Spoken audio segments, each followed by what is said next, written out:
그 전에 뭐 짧은 한마디씩만 코멘트하고 지나가죠. 어제 박근혜 후보 그걸 토론이라고 해야 될지 뭘지 모르겠지만 1인 어제 토론회 했던 것에 대한 평가 두 가지 관점에서 하나는 그 야권 후보단을 통해서 TV 통해서 홍보했는데 박근혜 후보도 그런 포지티브한 홍보 효과에 성공했는가 하는 관점하고 또 하나는 그 토론 과정에서 가졌던 박근혜 후보의 무슨 새로운 면이라든가 특징 같은 거 볼 수 있었나 이런 거 두 차원에서 봤을 때 어떻습니까? 모르겠어요. 저는 그때 뭐 졸면서 봐가지고. 네. 별로 저는 뭐 지금 어쨌든 간에 뭐 선거에 별로 영향이 뭐 플러스든 마이너스는 없을 거라고 생각을 해가지고. 네. 아니 뭐 토론이 아니냐보다 정치인의 속성이 네. 자기 부고 외에는 이게 올라타는 게 좋은 건데 70분 동안 뭐 자기 부고에 의해 자기 죽었다. 주변 사람도 괜찮고. 뭐 그렇게 하지 않습니까? 그렇지. 그래서 좋은 정치 많이 하잖아요. 근데 어쨌든 뭐 70분간의 공중파 3사의 모노드라마를 할 수 있는 기회를 얻었다는 것도 좋았고, 어제 뭐 연출된 측면도 있겠지만 어쨌든 좀 연성을 좀 강화하려고 하는 그 안에 이미지가 좀 탑다운 방식 뭐 이런 게 있다면 인간미 뭐 이런 인간적 매력을 좀 강조하려고 하는데 국민 면접 방식이라는 것도 뭐 비교적 어차피 흥행은 안 되는 토론이었으니까 잘 구호된 것 같고, 제가 좀 재밌게 보면은 비판적으로 얘기하는 사람이 좀 토론이 서툴다 뭐 이런데 오히려 그게 정치를 오래 했다는 느낌을 좀 문재인 후보가 올드 앤 뉴로 만약에 이 구도를 짜려고 한다면 뭔가 올드하다는 느낌을 좀 덜 주는 좀 서투른 게 그게 역설적으로 신선하다까지는 아니더라도 좀 뭔가 오래 정치라는 느낌이 안 드는. 꿈보다 해몽이 좋다. 이런 얘기인데. 어떻습니까, 김 대표님? 제가 보기에는 그 준비된 여성 대통령이 캐치프레이즈잖아요. 네. 이번 대선을 쭉 이걸 읽고 나가겠다. 그래서 준비된에 저는 상당한 방점이 있다 보여지는데 그것을 갖다가 지난 2007년 경선 이후에 5년간 준비했다. 이거 굉장히 강조하지 않습니까? 그래서 저는 이번 그 토론의 어떤 컨셉을 국민 면접으로 잡은 것도 여러 가지 감성적인 여러 가지를 갖다가 그 언론 지상을 보면은 이 고민하다가 이 정책으로서 정면 승부를 걸자, 준비된 대통령님을 갖다가 확실하게 국민한테 각인시키자, 이런 차원에서 결정됐다고 들었고, 예. 그리고 실제 그런 방식으로 진행이 됐어요. 그런데 아무리 컨셉과 그 전체적인 어떤 그 구성이 좋다 하더라도 실제 그 내용, 진행을 하는 부분들은 우리가 보통 보면은 극본이 안만 좋아도 배우가 그걸 살리냐 못 살리냐에 달려있잖아요. 예. 어제 같은 경우에서 그 준비된 대통령의 이미지를 갖다가 좀 각인시키는 부분은 실패했지 않나. 물론 우리 박 박사가 이야기한 대로 아주 좋게 해석을 하려면 실제로 그런 토론에 그 전략적으로 그렇게 갈 수도 있어요. 어눌하게 간다든지 너무 숫자에 이렇게 밝게 보이는 게 사람들한테 오히려 뒤에 이번에 그 안철수 그 문재인 후보 단일화 토론에서도 상당히 이 문재인 후보가 공격적으로 나가고 안철수 후보가 방어적으로 나가고 좀 그런 모습에서 이 토론은 문재인 후보가 오히려 짰나라는 평가가 있지만 오히려 2002년 후보 단일화 토론에서도 그랬거든요. 네. 정몽준 후보 공격적이고 저 천하의 공격수 되려면은 그 노무현 후보가 아주 방어적으로 이런 모습을 보이는데 뒤에 결과는 어쨌든 이 노무현 후보한테 했듯이 이번 후보 단일화도 그런 측면이 있었죠. 되려면은 하지만 그거는 이 목표를 어디에 두느냐가 중요한 건데 저는 준비된 대통령으로서 그걸 했다면은 맨 처음에 좀 정진홍 그 중앙일보 논설위원 부분에서 좀 사람들이 굉장히 좀 당혹했다. 네. 근데 그 다음에 그걸 추스리고 풀어나가면서 매개 정책 부분에서 정말 이 5년간 각고의 이 시간 동안 준비되고 이런 이미지를 줬어야 되는데 뭔가 좀 번잡했다는 이야기죠. 예를 들면 정책에 대한 어떤 질의응답이나 뭐 이런 과정에서도 그래서 준비된 여성 대통령 각인시키는 데 실패했다. 네. 또 한마디로 이야기를 해주시겠습니다. 이 대표 보셨어요?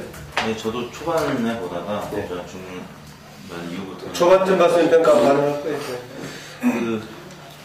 좀 고심을 하는 적이 많이 보였는데 무슨 얘기냐면 이게 결국 야권 후보하고 1대1 토론이 아니다 보니까 나홀로 토론이었고 그래서 패널 구성부터 우호적인 분들 구성될 것이다라는 얘기가 있었고요. 제가 어제 점심때 듣기로는 패널로 그 홍성걸 교수님 외에도 신율 교수님이나 고성욱 박사님 나오신다는 얘기 제가 혹시 그런 얘기 못 들으셨나요? 아니요. 네, 그렇죠. 저녁까지도 사람들이 그렇게 알고 있어요. 예, 그렇게 알고 있었는데 전혀 사실이 아니에요. 근데 기사가 그렇게만 나오거든요. 결국에는 아무튼 어제 그 구성된 패널하고 진행자를 보면 그래도 우호적인 분들로 구성이 돼 있었다라고 저는 생각이 들고요. 근데 문제는 뭐였냐면 대본이 유출됐잖아요. 그래서 짜고 치는 고스톱이라는 기사가 어제 오후부터 나오기 시작했는데 제가 이제 트위터를 보면서 방송을 같이 시청하면서 트위터에는 대본이 올라오기 시작했고 대본대로 손지연 아나운서가 진행하는 내용들이 거의 같게 됐어요. 그러니까 이건 결국 짜고 치는 고스톱이다. 거기다가 이게 일방적인 어떤 그 어나운서가 아니라는 것을 좀 보이기 위해서 또 우호적인 패널로만 구성된 것이 아니라는 것을 입증하기 위해서 어제 정진홍 중앙부 논설위원이 좀 거칠게 근데 그마저도 트위터에서는 결국에는 짜고 치는 고스톱이라고 보고 있더라고요. 야권 지지층에서. 그래서 이게 어중간하게 가다 보니까 그냥 박근혜 후보의 그 스탠스대로 그냥 밀고 나갔어야 되는데 악역을 맡은 분도 한 분 계시고 그 과정에서 약간 좀 어색한 부분들이 있어서 그리고 대본도 유출되고 뭐 이래서 좀 사전에 뭔가 이 기대 심리를 좀 많이 죽이는 그런 과정이 있었다는 점 뭐 이런 등등 때문에 효과는 그다지 크지 않았다. 원래 TV 토론 효과가 크지 않았는데 어제는 그런 점들 때문에 어색했던 부분들 다 이 맥락이 읽혀서 그다지 크진 않았을 텐데 그래도 박 박사님 말씀하신 대로 그 국어 외에는 긍정적인 영향이 있거든요. 그러니까 전문가들이 보는 시각하고 또 유권자들이 보는 시각이 다를 수 있고 실제 그렇게 나타나기도 했습니다. TV 토론과 관련된 효과 관련해서는. 네. 제가 볼 때는 지지율 제고에는 도움은 됐다. 그렇지만 그다지 큰 도움은 아니다. 관련된 부분 아쉬우면 짧게 혹시 추가. 그게 이제 새누리당이 갖고 있는 구조적 약점이라고 봐야 되는 것이 뭐 실사 연출할 수 있다고 보더라도 그게 좀 세련되지 못하고 예. 또 특히 2030의 젊은 세대들이 갖고 있는 감각에 못 미치는 어떤 그런 아쉬움들이 좀 있어 보인다고 생각하고 후보의 특징을 살려줘야 되는데 후보가 할 수 없는 연기를 요구하면 안 되잖아요. 이게. 그러니까 뭐 그런 측면에서는 뭔가 좀 새누리당답다, 좀 새누리스럽다 좀 그런 것들이 있습니다. 예, 좋습니다. 그 정도 정리하고요. 이제 그 어제 등록이 이제 마감이 되고 보니까 7명 했더라고요. 네. 그래서 어쨌든 간에 그 주목한 부분은 안철수 후보 사퇴로 정리가 된 여야 핵심 양강 구도에 이제 출발이 시작됩니다. 일단 안철수 후보 사퇴 부분을 조금 정리하고 가는데요. 여기 안철수 사퇴 얘기하면은 주관적인 상상에 의한 그 사태의 심정 이것을 너무 과도하게 그걸 설명하는데 물론 그것에 대한 뭐 설명도 필요하지만은 조금 그 안철수 후보 사태가 밖에서 보기에는 어떻게 이해가 됐을 것인가 이것도 같이 곁들여서 너무 주관적인 해석보다는 같이 좀 얘기를 해주시면 되겠습니다. 후보 사태 배경.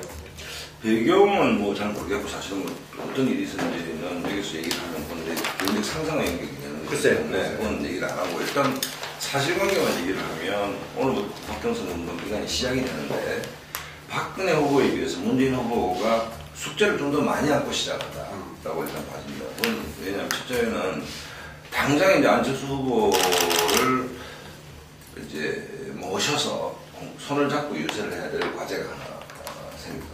그게 될지 안 될지는 모르겠지만, 그러니까 안철수 전 후보가 적극적으로 문재인 후보를 돕는 그림을 만들어내야 된다는 숙제가 하나 있고, 두 번째는 뭔가 안철수 시청 중에 뭐 절반은 문재인 후보로 가고 뭐 4분의 1 정도는 박근혜로 가고 4분의 1 부동층은 남아있는데 이 부동층을 적극적으로 견인해가야 된다는 숙제도 하나 있는 것 같고, 또 지금 어쨌든 선대위가 다 이제 물러갔기 때문에 선대위도 만들어야 되는 거 아닙니까? 만드는데 이게 이름하여 용광로 선대위가 당내의 에너지도 결집하고 그 다음에 안철수 캠프에 있었던 사람들도 적극적으로 수정하는 어떤 형태의 이 선거를 명확하고 끌고 갈 수 있는 어떤 탕평선대위를 만들어야 되는 숙제도 있고 뭐 이런 측면에서 봤을 때 박근혜 후보는 대략 뭐 보수 결집 다 시켰고 그 다음에 정치적 신도 깃발 들고 중도를 향해서 가면 되는데 안철수 문재인 후보는 그런 면에서 좀 숙제가 많이 생긴 거 아닌가. 뭐 그게 안철수 사퇴 이후에 네. 좀 무겁게 출발한다는 느낌이 있습니다.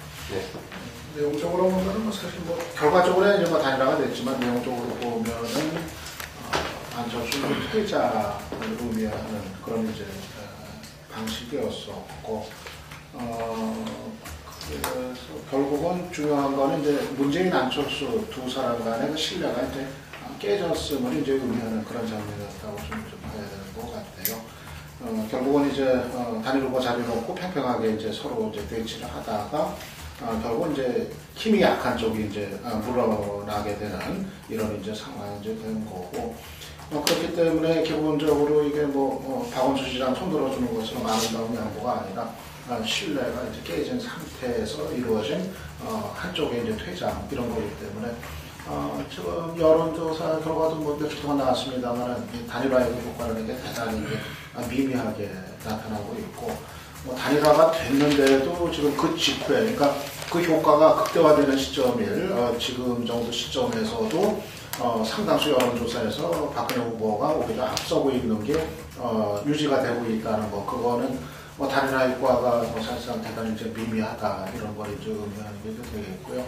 그리고 또 지금 이따 자세히 얘기할 기회가 있겠지만은 기존의 그 안철수 후보 지지층의 이제 이탈이 지금 여론조사 결과도 종합적으로 나온 거 보면은 박 후보한테 간 거 한 25% 안팎은 되는 것 같고 부동층이 한 15% 안팎 되는 거 같고 합하면 한 40% 이상이 지금 이탈하는 거로 좀 이제 파악이 되는데 역시 그 상태에서는 도저히 문 후보가 어찌 경쟁을 할 도리가 없는 그런 상황인 것 같아요. 전체적으로 봤을 때 이렇게 이제 단일화 문제가 이렇게 결말이 맺어진 거는 문 후보가 단일 후보는 됐지만은 본선에서 아주 심각한 위기 상황을 맞게 됐다 볼 수 있겠고 야권 전체 시각에서 보더라도 야권이 이번에 정권 교체 기대치가 상당히 높아졌었던 거는 어디까지나 문하고 안 두 사람이 나란히 있으면서 손을 잡는다는 대전제 위에서 이게 성립이 됐던 건데 지금 이것이 이제 무너진 이런 상황이기 때문에 이 대선에 대한 전망 자체도 몇 근본적으로 수정이 될 수밖에 없는 이를테면 안철수의 그 선언이 그날 사퇴 선언이 이번 대선에 이제 변곡점이 되는 거 아닌가 좀 그렇게 생각이 되고요. 전체적인 판세는 당연히 지금 야권이 대단히 좀 어려워지고 그리고 박근혜 후보가 대단히 유리해지고 있는 그런 상황으로 가고 있는 걸로 진단을 합니다. 예, 저는 그간에 치킨 게임이라는 비유들이 많이 있었잖아요. 안철수 후보에 대해서 많은 전문가분들, 그다음에 유권자들, 언론에서 너무도 잘 모르고 있었다. 안철수 후보가 그렇게 빨리 핸들을 꺾을 거라고는 생각을 못했거든요. 3자 구도 얘기까지 나왔었잖아요. 이러다가 3자 구도가 되는 것이 아니냐. 그런데 안철수 후보 입장에서는 가상 대결 외에는 승산이 없다고 봤고, 그래서 가상 대결 끝까지 고집했고, 혹은 지지도 정도까지는 받아들일 용의가 있었습니다만, 문재인 캠프에서 적합도를 계속 주장했었고, 그렇기 때문에 결과적으로 합의가 안 되는 상황에서는 결국에는 여론조사를 했을 때 피할 수밖에 없다는 계산은 이미 일찍 나왔던 것 같아요.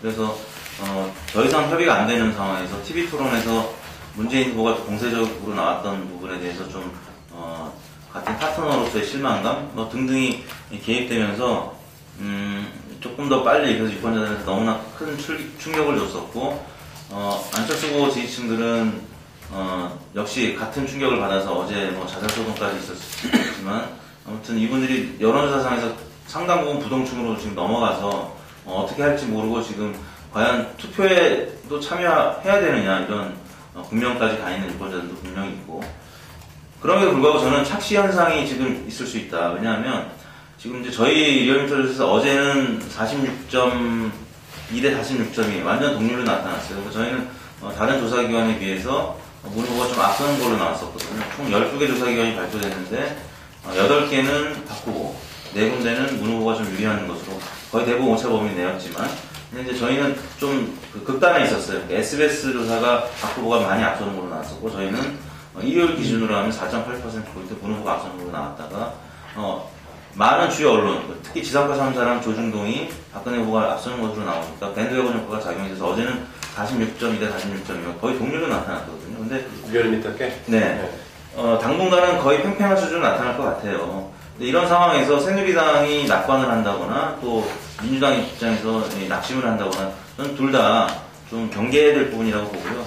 새누리당은 지금 결코 유리한 조건은 아닙니다. 그리고 제가 뭐 양 정당에 다 모두 지인들이 있어서 수시로 저한테 이제 문의하고 의견을 교환하는데 일단 새누리당 핵심부에 있는 분들은 굉장히 우려를 하고 있습니다. 왜냐하면 지금 지상파나 이 주요 신문사에서 나오는 여론사 기관들이 굉장히 새누리당이 우호적으로 나오는데 이 부분은 보수층 결집에 굉장히 좋지 않다라는 거죠. 그래서 오히려 우려하는 분들이 제가 생각했을 때보다는 좀 많이 계셨고요. 민주당은 어떻게 보면 지금 표정 관리하고 있는 듯한 느낌도 들어요. 왜냐하면 굉장히 지금 낙심하고 안철수 후보를 달래야 되고 여러 가지 좀 어려운 국면에 처해 있지만 그래도 지금 이 정도 수준이면 충분히 따라붙을 수 있고 진보 진영을 결집시킬 수 있는 지표상으로는 오히려 지금 지표가 훨씬 낮습니다. 오히려 한 2, 3% 뒤지고 있는 상황이 나중에 선거 한 20여일 남은 기간 동안에 캠페인에서 끌어올릴 수 있는 그런 좋은 구도거든요. 예전 전통 같으면은 후보 등록 이후에 앞선 후보가 끝까지 갔는데 지금은 8대 4로 문 후보가 여전히 여지를 남기고 가능성이 있다라는 정도의 지표를 보여주고 있기 때문에 지금 상황에서는 그 과거의 그 여론조사 1위가 결국에는 당선된다는 공식은 깨질 가능성이 높아요. 그렇기 때문에 민주당 입장에서도 지금 이 부분을 비관적으로 볼 필요가 전혀 없고요. 새누리당 입장에서도 낙관적으로 볼 필요가 낙관적으로 보면 위험하다. 저는 이런 말씀을 드리고 싶습니다. 현재가 상당히 긴장 관계 수준이라고 보고 있는데. 예, 지금은 너무나 팽팽한 수준이라서 예측하기가 어려워요. 근데 하나 물어볼게요. 네. 이게 여전히 다 잡아도 양 잡아도 물어보는 이유는 뭐죠? 저는 이정희 대표와의 최종 단일화 가능성이 0.1%라도 있다고 보고요. 또 하나는 강지원 후보도 박근혜 후보하고 단일화 가능성이 여전히 있다라고 보고 있기 때문에 지금 놔둔 거고요. 이 부분에 대해서 굉장히 궁금해하는 유권자들도 상당히 많이 있습니다. 그래서 두 개를 다 발표하는 겁니다. 다자구도와. 네, 김동국 대표. 네, 네, 하실 거 없으면 안 하셔도 되고. 예,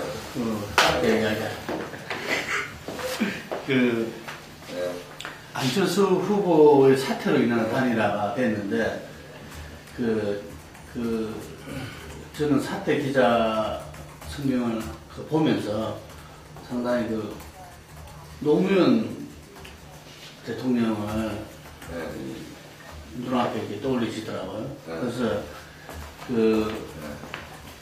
문재인 후보가 단일화 TV 토론을 할 때도 상당히 공격적으로 몰아붙이는데 그 부분도 어떤 정책적 차이라든지 충분히 서로 어떤 토론할 수 있는 부분에 공격적으로 몰아치었으면 또 좀 다른데 상당히 좀 어쩌면 말하면 모욕적으로 느낄 수 있는 부분들 이 협상 팀하고 전혀 소통이 안 된다는 등 그리고 이 새정치 그게 안철수 후보 같은 경우 새정치 공동선언이 야말로 자기의 가장 정말 굳건한 토대라고 말할 수 있는 그런 부분들에서 수 조정이라는 문제를 가지고서 아정인수를 해석한다는 식으로 이렇게 이야기를 해버린다든지 이런 모습을 보고 TV 토론 준비팀에서 TV 토론 공격이 최선이다 하는 속에서 그걸 했지 않나. 그랬을 때 이 안철수 후보가 가질 수 있는 단일화 협상 요령을 일임한다는 부분들에 대해서 치명적이거든요. 근데 그 부분에 대해서 왜 안 하지? 안 하나? 이걸 계속 봤어요. 왜냐면 단일화 문제 처음부터 나오고 뒤로 나왔으니까. 근데 끝내 안 하더라고요. 그러면서 그때 사퇴 기자회견 전에 조항희 비서실장 보고 대통령 후보가 된 지금도 영혼을 팔지 않았다. 그래서 자신이 있다, 앞으로. 이런 말을 했다는 게, 비서실장이 트위터에 올렸던가 이랬는데, 그걸 보고 아마 저는 상당히 유혹을 받았을 거다.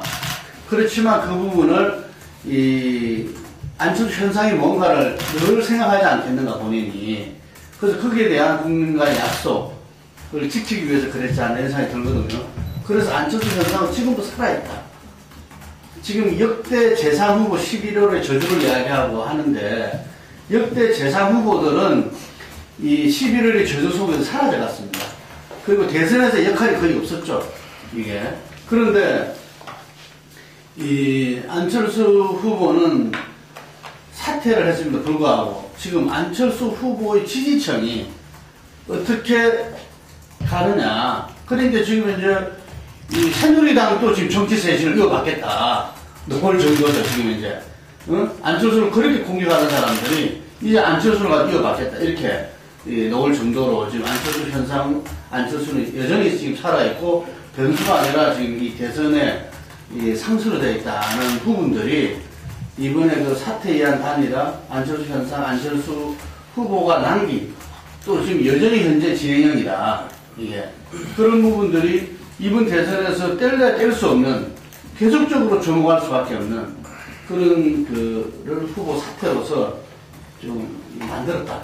이렇게 보여집니다. 이런 결과가 나온 것을 야권으로서는 조금 어쩌면 좀그 후보 단일화 과정 속에서는 최소 최악의 선택의 결과가 됐나 아니면은 박근혜 후보로서는 괜찮은 결과였다고 봐질까요? 아니면은 안철수 후보는 최선의 선택을 했을까요? 어떻게 봐야 이거요? 누구 책임을 어떻게 볼 수 있을까요? 박근혜 후보나 새누리당은 뭐 솔직히 얘기하면 호박이 좀 넘을 제구를 상상하기 힘든 결과로 볼 것이고 예를 들어서 이재표 아까 말씀하셨듯이 단일화가 감동까지는 아니더라도 제대로 만약 박빙의 정말 뭐 가상대결 플러스 지도로 바꾸면서 정말 누가 될지 모르는 예측 근거 예측의 승부수를 문재인이 던졌고 그래서 누가 되도록 됐다라면 최소한 지금의 데이터하고는 다를 것이다. 네.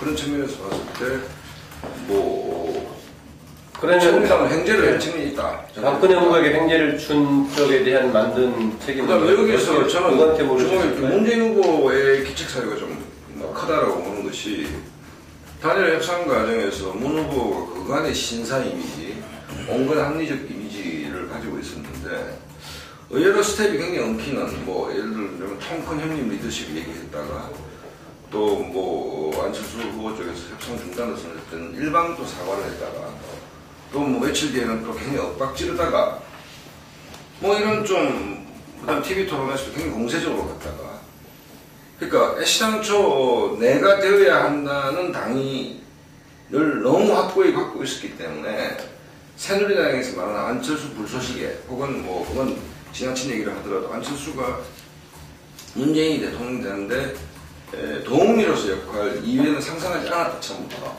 그런 면들이 비춰짐으로 인해 가지고 과연 그 문재인 후보가 문재인 후보 정치를 한 지 얼마 안 됐지만 그 기존의 긍정적 이미지가 훼손된 건 있다라고 봐지고 또 하나는 뭐냐면 안철수의 지지를 끌어내는데 굉장히 곤란해졌다고 저는 봅니다. 왜냐하면 안 후보가 아까 김동호 대표 말씀하셨듯이 11월이 무당파 후보의 거의 뭐 무덤이 돼 있었는데 저희가 전격적으로 물러남으로써 저희 새정치라는 자기 가치를 보존하는 측면이 있기 때문에 문 후보를 돕더라도 그 중심축이 안 흔들리는 선에서 도와야 되니까 소극적 지지밖에 못하겠다고 저는 보니까 어쨌든 문재인 후보가 스타트 라인에 있었는데 굉장히 좀 어려움을 안고 좀 있었다. 이렇게 봐집니다. 단일화 그렇게 사퇴 방식으로 되는 과정에도 책임이 있지만 이후에 본인의 이미지에도 조금 타격을 그렇죠. 단일화 협상 과정에서 안철수 후보는 여러 가지 컴플렉스가 있었던 것 같아요. 일단 지지율이 하락세로 접어들었기 때문에 25일, 26일 그 시한 정도까지 만약에 그 적합도나 지지도나 추가적인 그 문항으로 조사했을 때는 떨어질 가능성이 있다. 그런 우려가 있었고 또 하나는 무소속이기 때문에 굉장히 뭐 조직도 없고 여러 가지 불리한 조건에서 싸우고 있기 때문에 민주당이나 문재인 후보가 정말 통큰 여러 가지 양보들을 해줄 줄 알았는데 승산이 없는 게임을 자꾸 요구하니까 굉장히 위축이 됐던 것 같아요. 그래서 어느 정도 게임을 좀 할 수 있는 여지를 좀 줬었어야 되는데 너무 밀어붙였던 것이 아닌가. 근데 민주당 입장에서는 제가 민주당 관계자들로부터도 많은 이제 문의전을 받았어요. 과연 적합도가 아니라 지지도를 받았을 때 이 가상 대결 더하기 지지도를 했을 때 우리가 승산이 있겠느냐. 저는 그렇게 될 경우에는 리스크가 있지만 안철수 후보를 이 경기장에서 나가지 않게끔 하는 동력은 될 것이다. 잡을 수는 있을 것이다. 그래서 지지도를 받아들여야만 경기가 이루어질 것이다라고 말씀을 드렸는데 그조차도 굉장히 우려를 하더라고요. 지지도를 넣어서 포함시켰을 때 패배하면 어떡하지? 민주당이 꼭 못 내면 어떡하지?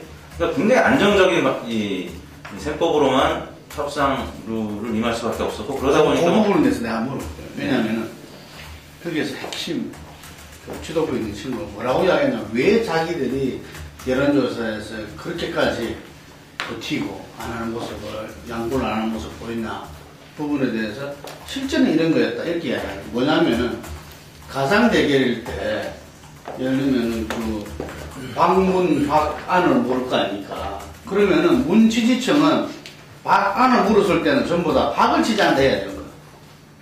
자기들이 이기려면. 안 지지층은 박문을 물었을 때 박을 지지한다고 이야기해야 돼요. 그럼 이게 그걸 결과를 나왔을 때 공포스럽다는 거야. 만약에 평상시에 예를 들면 뭐 46대 43이 나왔는데 이게 그다음 문지지층들이 전부 다 박을 지지한다고 해버리면은 예를 들면 뭐 60대 30몇이 나온다든지 이런 거 되면 양쪽이 전부 다 국민 앞에 어떻게 낯을 들 수 있느냐 이런 말 하죠. 그게 대해서 어떻게 생각해요? 실제 역선택이 그냥 들어봤어요. 들어왔죠. 왜냐면 그건 보도에도 많이 났어요. 2002년도 아니 역선택 한다죠. 실제로 그래 될 가능성이 있는 어떻게 생각해요? 실제로 그럴 가능성은 많지 않고요. 역선택이 일부 개입이 될 가능성은 있죠. 왜냐하면 이거는 전 국민을 대상으로 하는 거기 때문에 뭐 100만 이 모바일 정보도 아니고 이 5천만 유권자들을 대상으로 하는 거예요. 우리가 보통 역선택을 할 때는 박근혜 지지층의 역선택을 생각했지 요즘 무난 지지층의 역선택을 별로 나는 여하튼 4,050만 유권자들 중에서 여기 채택될 확률은 굉장히 적기 때문에 큰 영향을 못 미칩니다. 근데 약간의 영향을 미칠 수 있겠죠. 2002년도 경선 룰 할 때 나왔던 아니라는 거 아닙니까, 이 안이? 근데 아무튼 역선택이 개입될 수 있기 때문에 그 양쪽에서 다 이해를 하고 노 정원 캠프에서 다 포기했던 아닌데 왜 받아들이냐. 근데 이건 아무튼 문재인 후보 입장에서 불리했기 때문에 그런 논리를 개발한 거지. 실제로 이거 채택했어도 됐어요.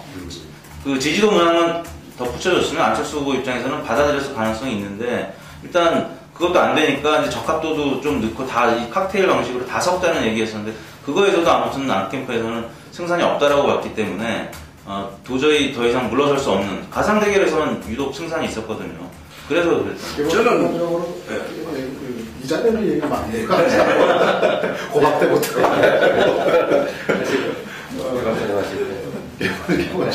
진짜 그렇게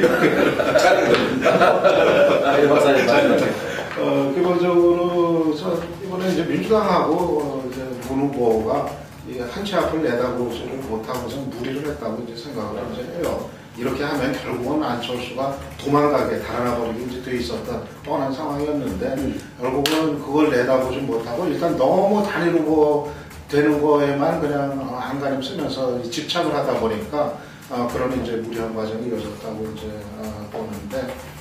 아니, 내가 물어볼게요.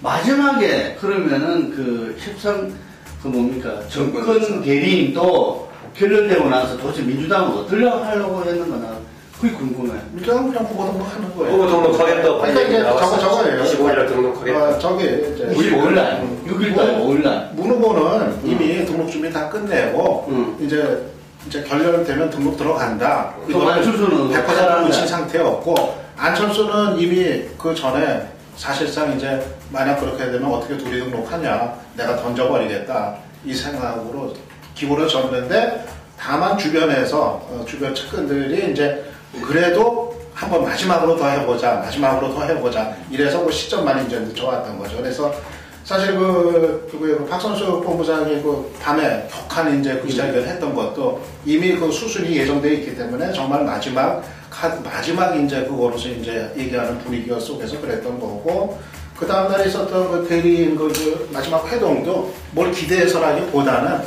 그래도 이제 마지막으로 한 번만 더 해보자 하는 이런 차원에서 이제 됐던 거였기 때문에 좀 그 기류는 상당히 좀 이제 달랐던 것 같아요. 그러니까는 쉽게 얘기하면 저거죠. 문 후보 쪽은 100% 굳어져 있었던 거고 전반적인 거였어. 그러니까는 오히려 문주 단일화를 포기했네. 안 할 수 있다고 봤네.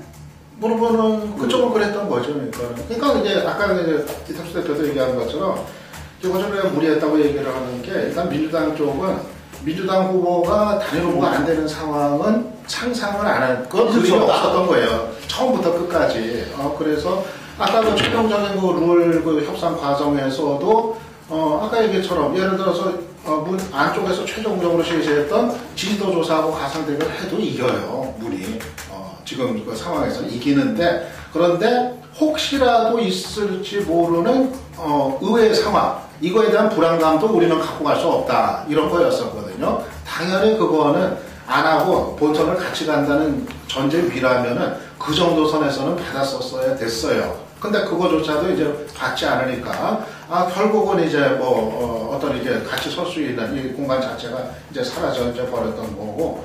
그러니까 안의 정설, 안쪽의 입장이나 정설을 너무 못 읽고 안 읽고 이게 계속 갔던 것 같아요. 그러니까 안은 기본적으로 이런 협상의 과정 자체를 예상하지 이제 못했었던 것 같아요. 그러니까는 이 단일화 문제가 이렇게 정말 어떻게 보면 서로가 감당하기 어려운 상처투성이의 협상으로 진행되리라고는 차마 상상을 안 하고 이게 좀 서로 간에 그야말로 담판을 통해 가지고 그러니까 안쪽에서 이제 예상했던 건 아마 안이 예상했던 건 그래도 이제 본선 경쟁력이 자기가 계속해서 이제 높게 나오니까 그래도 문재인 후보라면은 그거 판단이 선다면은 좀 쉽게 풀릴 수 있지 않을까 좀 이제 그런 걸 기대했었던 것 같은데 상황이 이제 그게 아니라 아주 지루한 이제 서로가 상처를 받는 협상으로 쭉 진행되면서 여론의 비난들이 쏟아지고 그 상황 자체를 이제 본인이 감당하기 이제 어려워가지고 결국은 이제 아마 이제 그 주변에서도 차라리 사퇴를 하느니 불리한 안이라도 그냥 패배가 예상된다 하더라도 그거를 그냥 받는 모습을 보이고 해가지고 지면서 그냥 매듭을 져버리는 게 어떠냐 이런 의견도 저는 근데 민주당 입장을 좀 근데 이제 그거를 결국은 이제 본인이 이제 그렇게 이제 선택을 최종적으로 이제 한 것 같아요. 그래 가지고 일정한 차이로 져 가지고 거기서 이제 중요한 게 그렇게 되면은 이제 결국 이제 민주당 손을 들어주면서 다녀야 되는데 전국을 그 덫에 그 속에 들어가고 싶지 않았던 거죠. 그러니까 결국은 그런 선택을 한 거의 의미가 이제 중요한 게 결국은 그 손을 잡아주고서 돌고 싶지 않은 그러느니 차라리 그냥 내가 빠져버리고 싶은 이 선택의 이제 의미가 컸다. 그 많은 전문가들도 안철수 후보가 중도 사퇴할 거라고는 거의 예상하는 분들이 저는 없는 것 같고 저도 그랬고요. 민주당 입장에서는 안철수 후보를 잘 몰랐던 거죠. 워낙 안캠프가 포커페이스를 계속 유지해왔던 거라고 봐요. 굉장히 에너지가 떨어졌고 사기도 떨어져 있는데 전혀 그렇지 않은 듯 협상이 임했던 거고 마치 이종격투기에서 싸움을 하는데 상대 후보가 여전히 힘이 굉장히 많이 남아있는 것으로 보고 굉장히 공격을 좀 세게 한 겁니다. 근데 거의 힘이 빠져 있었는데도 모르고 계속 때렸던 거예요.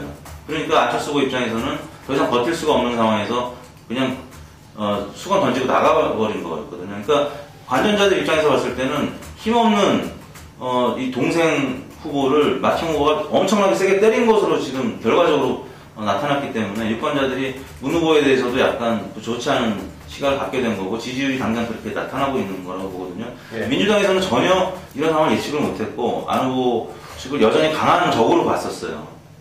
그러니까 그 리스크가 있다고 보고 여러 가지 협상물에서도 후퇴하지 못했던 거였죠. 근데 알고 봤더니 너무 힘이 빠져있는 후보였던 거죠. 근데 지금 우리 이 박사가 이야기하는 그게 핵심이 있다고 보는데 제가 볼 때는 이번 단일화가 사퇴한 단일화는 됐죠. 아름다운 단일화는 못 됐죠. 그 못된 이유가 뭐냐면 핵심적인 게 민주당 후보 문재인이죠. 후보죠. 그게 민주당 후보로 단일화 안 되는 건 상상도 안 했다. 예를 들면은 그게 전 포인트라고요. 단일화 하는데 자기도 안 될 수 있다는 것을 갖다가 아예 배제해버리면은 그게 어떻게 협상이 이루어질 수 있겠어요. 이게. 그러니까 단일화 딱 압박을 가다 단일화 되고 나서부터는 예를 들면은 이 문재인 후보가 안 되면 민주당 깨진다, 망한다. 예를 들면은 이런 위기론, 협박론이 그냥 쫙 전국으로 지금 이제 된 거 아닙니까? 그때 안철수가 되면 더 큰 민주당 된다, 더 강한 민주당 된다 라고 이야기했어야지. 예를 들면은 그래야만이 아름다운 단일화 될 수 있었던 건데, 금방 이야기한 대로 지금 제일 당혹한 거는 아까 이 제대로 상황을 못 보고 그냥 했던 민주당이 제일 당혹했더라고요, 그거를. 지금 현재. 그런데 그거는 제가 만나니까 나눠보니까 그 친구들 실제로 그래요, 지금. 뭐, 포커페이스를 잘해서 그 친구들이 세상을 알았던 뭐는 저는 기본적인 이 본질이 이게 잘못되었었다. 단일화 협상을 하는데, 그게 아니더라도, 예를 들어 민주당을 살려준 게 안철수 현상이고, 대선답게 치를 수 있는, 그래도 뭐 다들 1, 2% 승부난다 해준 게 안철수 현상이고 안철수 후보인데, 예를 들면, 안철수가 되면 우리 다 죽는다. 해가지고 사람들한테, 그거야말로 저는 그 부분에 대해서 철저한 사과가 있어야 된다는 거죠. 그 내부에서 그런 민주당 내부의 그 폐쇄적인 이런 움직임에 대해서 반발하는 것들이 나왔었잖아요. 야권의 입장에서 봐야지 기존의 민주당 입장에서는 봐서는 안 된다. 반발하면서 성명도 나오고. 정대철, 이부영 등 이런 네. 그런 분들이 했고, 그리고 당일날 그 사퇴하는 날 또 로텐드에서 농성하고 뭐 네. 그랬잖아요. 이게. 그래서 좀 더 판을 갖다가 좀 이렇게 역동적으로 만드는 이게 그런 좀 이렇게 상상력의 정치, 예를 들면은 그게 꿈과 희망과 미래와 함께하는 거였다면은 저는 그분들이 어떤 면에서는 안철수 취지로 해줘야 됐어. 그래야 승부가 어느 정도 제법 그래도 될 수 있는 거지. 그래서 저는 이 단일화 협상에 있어가지고 단일화 됐지만 민주당은 패배자다 이렇게 규정을 했어요. 그러니까 그 부분에 부연해서 말씀을 드리면 이택수 대표가 해주시지만 난 정치가 여론조사 속에 있다고 생각하지 않습니다.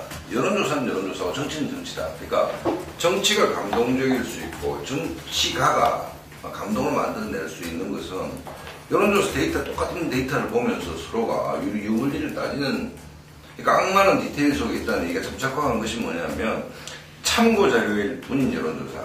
그러니까 본질은 정치에 있는 것이죠. 그 다음에 야권 입장에서는 뭐 지금 민주당이 한계가 있지만 어쨌든 범야를 아우르는 정권 교체에 있다라고 한다면 그 여론조사라는 메마른 데이터 이외에 온기가 하는 그 지점, 또 어떤 결기, 결단, 벼랑 끝에서 몸을 던지는 어떤 그런 모습들, 뭐 이런 것들이 정치와 정치가의 영역이라고 봤을 때 그 부분이 너무 사라져 있었다. 단일화 협상에서. 계산만 있었다, 이게 지금. 계산이야 리얼미터 자료를 같이 보는 것이고, 이 속에서 근데 사실은 문재인이 정치 초년병 문재인이 지도자로 우뚝 설 수 있는 당선의 유무와 관계없이 자기 브랜드를 확실히 만들 수 있는 지점이 전문가들로 봤을 때도 이길 수도 있었다 하지만 장담 못하는 거 아닙니까? 문재인이 그 지점, 그러니까 확실성이 굉장히 커지고 있는 이 지점이 승부처였다는 것이죠. 그 완성이 됐으면 양보가 아니죠. 이게 국민들이 봤을 때는 더더구나 그럴 거 아닙니까? 만약에 가상대결 플러스 지지도를 해도 문이 질 수도 있다.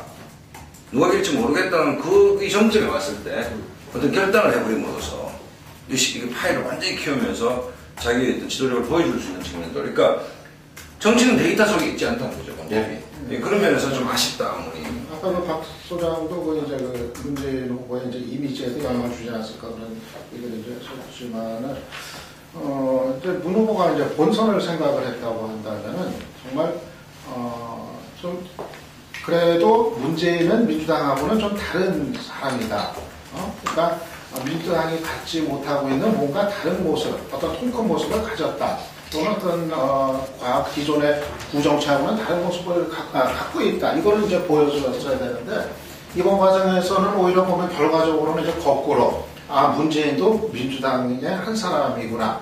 좀 이런 인식을 이제 강화시키는 쪽으로 이제 갔다고 봐요. 결국은 어떤 민주당이라는 한 정당의 어떤 이익, 이거에 이제 철저하게, 그러니까 문 후보 같은 경우가 실제로 안철수하고 이제 단판, 회동 가졌을 때 그 자신이 돼야 된다는 논거가 이제 그거였다는 거 아니에요. 그러니까 나는 민주당에 정당에서 선출해준 후보이기 때문에 나는 양보할 수 없다. 그러니까 당신이 양보해라. 결국 이제 그런 이제 논법이었는데 결국 그것은 문재인 일어난 사람이 민주당을 넘어서는 문재인이 아니라 민주당 속에 갇혀 있는 문재인이라는 이거로 이제 그 고착이 이제 귀결이 이제 돼버린 거고 저는 이게 이제 우려가 되는 게 이제 본선을 앞두고서 이게 이제 총선의 구도가 이제 그대로 이제 반복이 될 거에 대한 이제 위험성 같은 거, 좀 이제 상당히 이제 좀 커지는 거 아닌가. 그 총선 같은 경우 이제 그대로 이제 다시 이제 돌아가 보면은, 결국은 그 총선이라고 하는 것이 당시 그 거의 뭐 야권의 승리가 뭐 압도적으로 예상됐었던 그런 어떤 여론의 분위기 속에서 결국은 이제 민주당 때문에 이제 졌다. 야권이. 어떤 그런 것이 이제 대체로 공통적인 이제 진단인데, 결국 그 당시 이제 상황이 또 재현될 어떤 그런 우려를 좀 이제 크게 좀 난 결과로 간 거 아닌가. 예. 거기 뭐 이렇게 결과가 나온 좀 귀책이랄까 좀 책임 같은 것에 대해서 인정하기라고요. 이게 그 결과 어쨌든 간에 주요 경쟁자 간에 좀 이상이 다시 재설정된 건데 박근혜 문재인 관련 부분은 따로 얘기하기로 하고 이게 안철수 후보가 사퇴하면서 어떤 면에서는 좌절되는 것도 있었지만 본인이 선언 사퇴문 회견문에도 나와 있듯이 국민과의 약속을 지키는 방식이 하나였었고 본인이 평상시 주장해왔던 것이 선거 과정, 그중 후보 단일화 과정에서부터 새로운 정치를 실현해야 된다. 패배도 있었지만 일종의 본인 사퇴 과정도 새로운 정치 양식으로 볼 수 있지 않느냐. 또 이후에도 여전히 안철수 전 후보한테 그런 에너지는 남아있을 것이다 이런 해석들이 있는데 그 사퇴 과정과 이후에 관련해서 어떤 의미를 부여할 수 있을 것인가 안철수 전 후보에게 이 관점에서 핵심적으로 보면은 그 전년기 논설위원이 뭐 그저께 KBS 토론에서 그 양보 전문가라고 하면서 양보 전문가가 어떻게 국민이 나라 운영을 맡기냐 이런 식으로 이야기했다는데 거기에서 다른 반응이 양보 전문가에서 바보 노무현을 연상케 한다. 이게 지역주의에 맞서서 계속 이 부산에서 이 낙선의 고배를 마시면서도 이렇게 도전했던 바보 노무현을 연상케 한다는 글을 봤어요. 네. 그러면서 이 양보 전문가 이번에 사태가 안철수 현상을 어떤 면에서는 좀 현실 정치권에서 좀 지켜냈다. 예. 그리고 그 안철수 다음을 지켜냈다. 실제 단일화 그 과정에서 뭔가 애쓰고 뭐 자기 이해관계에 집착하려는 그런 모습들로 계속 비춰졌죠, 이게. 그래서 그런 부분들을 갖다가 뭐 우리 누군가 이야기했다 그랬잖아요, 박 소장이. 그 신의 한 수였다, 이번 사태가. 어쨌든 저는 이번 사태에서 안철수 현상을 현실 정치권에서 다시 살아 움직이게 했고, 안철수 다음을 지켜냈다는 부분에서 네. 이번 대선 캠페인과 그 이후에도 그 역할을 진행할 수 있게 했다. 그런 의미를 두고 싶어요. 저는 뭐 안철수는 이번에 이제 죽음으로써 이제 살아나게 됐다. 좀 이렇게 이제 봐요. 사실 뭐 이번 그 협상 단일화 과정에서 안철수도 뭐 여러 가지 상처도 많이 있고 그러니까 지지율도 이렇게 이제 흔들리고 그런 현상으로 나타났지만 결국에는 이제 마지막에 이렇게 예상하지 못했었던 상당히 좀 감동적인 이제 그런 어떤 장면으로 이렇게 끝이 났기 때문에 안철수 개인의 어떤 그 정치적인 앞길은 이제 오히려 이제 열리는 그런 이제 상황이 이제 됐다 이렇게 볼 수가 있을 것 같고요. 아마 일정 정도 대선 이후 일정 정도 시간이 지난 이후에 뭐 안철수가 정치를 계속할 경우에는 다시 이제 다시 뭐 정치하던 전면에 그런 이제 복귀를 하고 중심 역할을 할 가능성이 커졌다 이렇게 보고 이건 이제 상대적으로 앞으로도 이제 민주당하고 문제가 상당히 좀 복잡할 것 같아요. 대선 이후에 지금 민주당 같은 경우는 제가 하는 얘기는 이게 지금 이제 기회이자 이제 위기다 이렇게 좀 생각을 하는데 기회라는 건 이제 집권의 기회가 이제 눈앞에 있다는 게 기회고 반대로 위기라고 하는 거는 만약에 패배했을 때 그때 그 책임의 문제 그러니까는 다른 상황도 아니고 일단 본선 경쟁력에서 앞선다고 인식이 되던 사람을 밀어내고서 우리가 하겠다 우리가 해야 된다 하고서 했는데 만약에 지었다 했을 때는 아마 그때는 민주당은 이제 조직 자체의 어떤 위기를 맞게 될 거라고 봐요. 그때는 이제 문 후보 역시도 뭐 거의 뭐 정계의 책임까지 나올 정도의 지경까지 갈 테니까 아무튼 이게 이제 대선 결과와 이제 맞물리면서 앞으로 그 야권의 어떤 뭐 여러 가지 좀 이제 뭐 자관 표현을 하기가 지금은 이제 좀 조심스럽습니다만은 여러 가지 뭐 상황 속에서 이 안철수의 당내 문제도 좌우가 되지 않겠나 보여요. 네. 네, 저는 안철수 후보가 끝까지 완주하지 않고 결단을 내린 것에 대해서는 야권에서는 특히 좋은 평가를 내려줘야 된다고 생각을 하고요. 정치적인 그 의지, 향후의 정치 의지가 분명히 담겨져 있었다. 그런데 이번 대선만 바라봤다면 쉽게 양보할 수 없었을 텐데 아무튼 정치인으로 살겠다는 뭐 그 전에 얘기도 있었지만 아무튼 길게 보고 결단을 한 것 같고요. 문재인의 운명은 안철수의 생각에 달렸다. 뭐 이런 이제 책 제목을 이용해서 지금의 판세를 설명해 주는 분들이 많은데 안철수 후보는 결국에는 문재인 후보를 위해서 저는 조만간 그 집거를 끝내고 나타나서 어떤 형식이든 도와줄 거라고 생각을 하고요. 이겼을 때는 아무튼 공동정부의 지분이나 아무튼 여러 가지 평가를 받을 거고 열심히 도와줬는데도 지게 되면 향후에 차기에 대한 그 주목도는 굉장히 높아질 겁니다. 그렇기 때문에 여러 가지 고민 끝에 제가 볼 때는 조만간 너무 늦지 않은 시기에 나올 것 같다는 생각이 들고요. 그러기 위해서는 아까 책 제목 갖고도 얘기했지만 이 카피 갖고 얘기하면 사람이 먼저다라는 게 문재인 그 카피 아닙니까? 안철수도 사람이다. 저는 이렇게 생각합니다. 그래서 굉장히 정치구단적인 모습을 보여주면서 굉장히 높은 지지율로 굉장히 커다랗게 보였던 안철수 후보가 11월 5일 단일화 선언을 하고 나서부터는 어떻게 보면 지지율이 조금 꺾여지고 또 민주당과 협상 과정에서 굉장히 인간다운 모습을 보여줬어요. 그러니까 제가 TV 토론을 보면서 저렇게 강했던 분이 왜 저렇게 너무나 인간적인 정치인답지 않은 표정을 짓고 저런 스탠스를 취할지 어떻게 보면 예전에 제가 알던 1년 동안 봐왔던 안철수는 아니었단 말이에요. 굉장히 어떻게 보면 그냥 평범한 사람으로서의 그 학자로서의 아니면 그냥 일반 중소기업의 대표로서 갑자기 그렇게 느껴지더라고요. 근데 안철수 후보가 아무튼 아까 제가 말씀드렸던 여러 가지 컴플렉스 때문에 당도 없고 조직도 없고 지지율은 11월 달에 또 떨어져 가는 제3 후보로서 여러 가지 컴플렉스를 느껴가면서 굉장히 스스로 위축된 모습을 스스로 이제 봐가면서 힘든 상황을 겪었을 텐데 사람이 먼저다. 안철수도 사람이다. 그렇기 때문에 다가가야 된다고 생각하고 최선의 예를 다한다고 했는데 어떤 형식이 될지 모르겠지만 아무튼 안철수 캠프에 있는 분들을 최대한 흡수하고 또 뭐 선대본부장이나 이런 차원의 문제가 아니라 뭐 총리나 아니면 당대표나 좀 상당 부분 실리적인 부분도 안철수 후보한테 보장해 줄 수 있는 어떤 책임 있는 자세가 필요하다 이렇게 생각합니다. 네, 근데 이제 저는 그 부분과 관련해서 좀 이제 지금 문 후보 쪽이 여전히 지금 이제 답답한 게 지금 안철수가 이제 사퇴하고 잘 사라진 이후에 지금 안철수는 계속 찾고 있어요. 지금 어디 갔는지 어떻게 전화를 연결을 할 수 있는지 계속 지금 애타게 이제 찾고 있는데 정작 그러면서 정작 지금 이탈하고 있는 안철수 지지층을 향한 가시적인 어떤 성의 있는 대응 이거는 지금 며칠이 벌써 지났는데도 아무런 게 지금 나오는 게 없어요. 이거를 보면은 이 사람들이 정말 이거 속수무책의 상황 아닌가?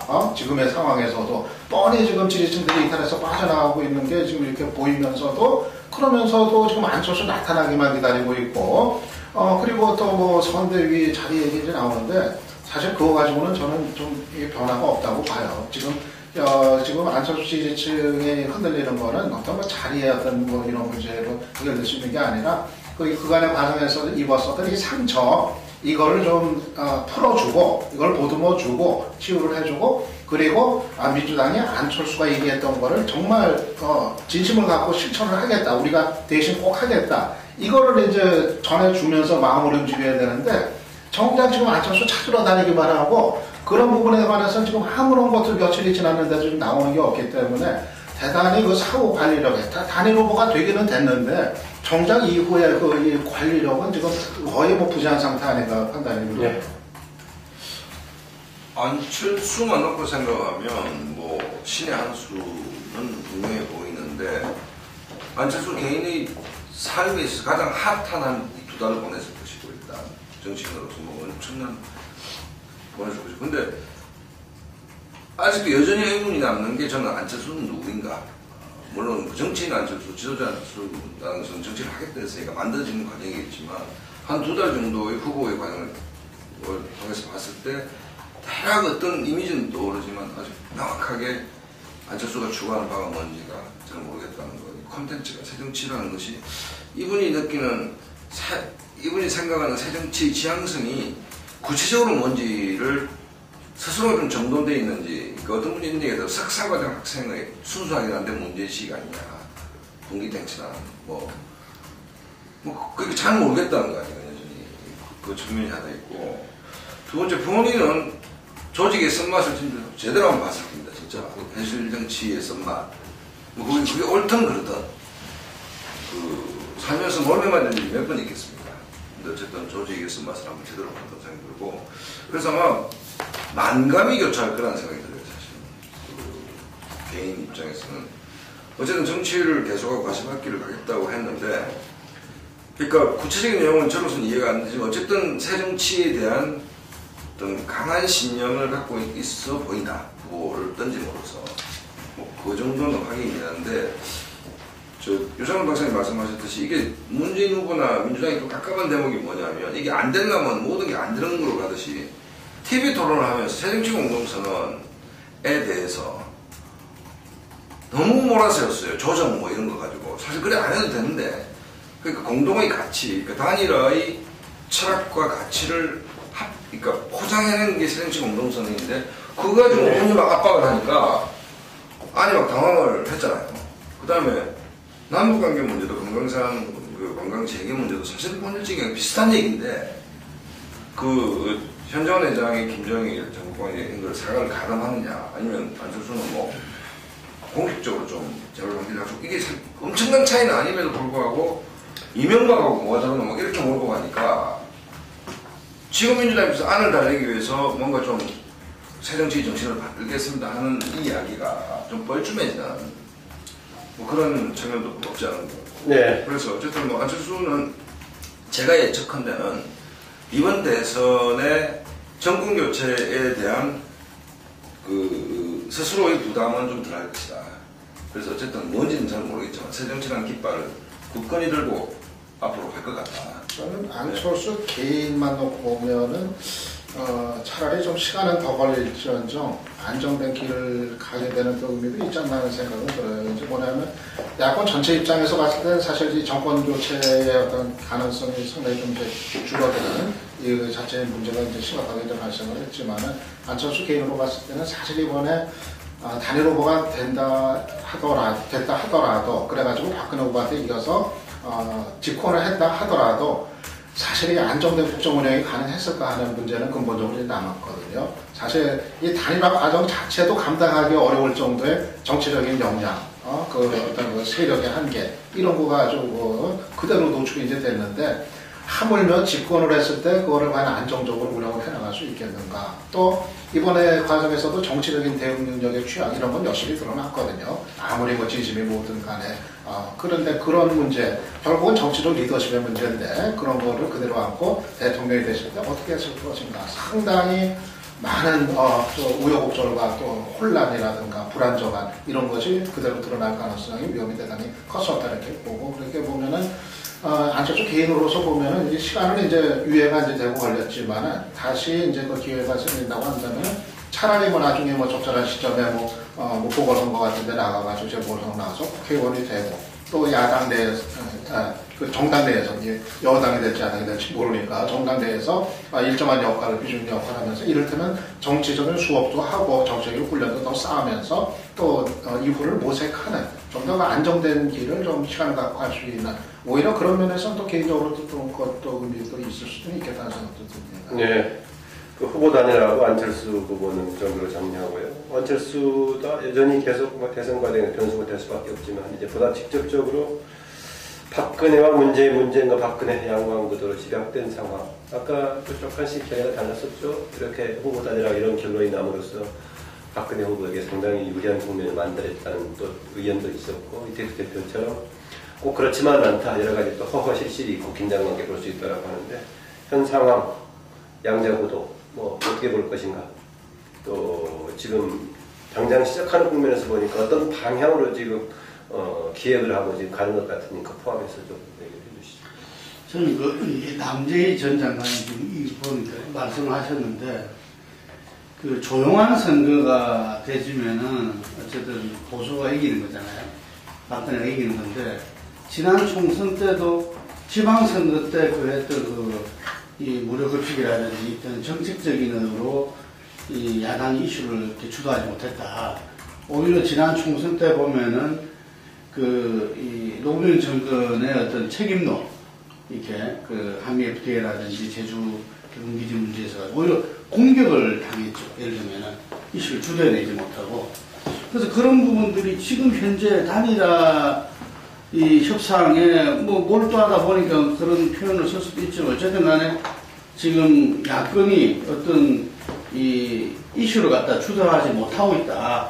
하겠다는 이야기는 했지만 지금 이 짧은 기간에 그 이전부터 그 이슈를 주도해 나왔어야 지금 이제 본격적으로 그 부분들을 이제 이 국민과 유권자와 함께하는 그런 이 과정에 들어가야 되는데, 지금 이제 그런 부분이 지금 너무나 특수하다. 뭐 예를 들면 그런 표현을 썼어요. 노친대께서 예를 들면 혁명적 분위기, 발랄의 분위기가 있어야 그 야권이 이길 가능성이 그래도 있다. 근데 지금 너무 조용하다 이거지.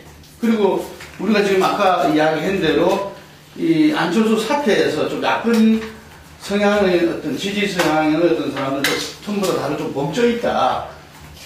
선거를 갖다 주도해 나간 민주당 사람들 뿐만 아니라, 그래서 그런 차원에서 이번 대선에서 일단 그 출발은 그 박근혜 후보의 어떤 이 유리한 가운데에서 지금 상황이 전개될 수밖에 없다.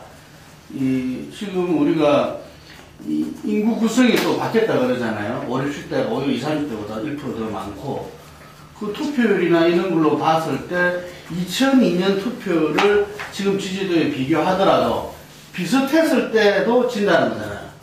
이게 5% 이상 차이가 나야 겨우 투표를 대비하면 거의 비슷해진다는 건데, 그 지금 상태는 그래 따지자면 한 10% 정도 실제 그걸 본다면 뒤진다고 보여지고, 70% 정도 투표율이 예측되다가 지금 일제 이번 겪고 나서 한 65%, 잘하면 65%는 되지 않겠나 이러기 때문에 지금 초반의 어떤 판세로서는 한 10% 정도 제가 볼 때는 1, 2% 승부가 아니고 10% 정도 뒤지지 않나 이렇게 보여집니다. 그래서 야권이 지금 새롭게 어떤 전열을 재정비하고, 물론 그 부분에 이 안철수 전 후보가 정말 자기가 정권 교체 이후에 새정치 이런 부분 속에서 적극적인 어떤 모습을 보여야 되겠지만, 어쨌든 그거와 별개로 지금 문재인 후보와 그 민주당이 지금 이제 뭐 이 실종돼 버리는 어떤 MB 실정에 대한 어떤